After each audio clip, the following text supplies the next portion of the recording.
কেউটে সাপকে বিশ্বাস করবেন কিন্তু বিজেপিকে বিশ্বাস করবেন না, হুঙ্কার মমতা বন্দ্যোপাধ্যায়। হীরক রানীকে বিদায় জানানোর সময় এসে গেছে, আক্রমণ শানালেন অমিত শাহ। দিল্লি থেকে এলো গাই, সাথে এলো ইডি সিবিআই।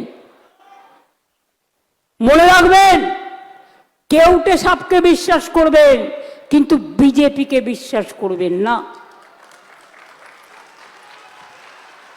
গোখরো সাপকে বিশ্বাস করতে পারেন কিন্তু বিজেপির মতোই সর্বনাশী দেওয়াল, যারা দেশটাকে সর্বনাশ করে দিয়েছে, সত্যনাশ করে দিয়েছে, ধ্বংস করে দিয়েছে, গণতন্ত্রের সংবিধানকে ধ্বংস করে দিয়েছে বাবা সাহেব আম্বেদকরে, তাদের সহ্য করবেন না।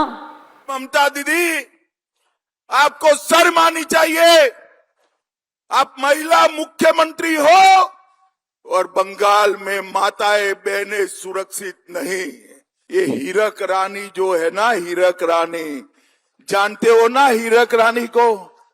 अरे जोर से बोलो, जानते हो ना कौन है हीरक रानी? जरा जोर से बोलो, कौन है हीरक रानी? ये हीरक रानी को टाटा बाय बाय कहने का टाइम आ गया है। टाटा बाय बाय कहने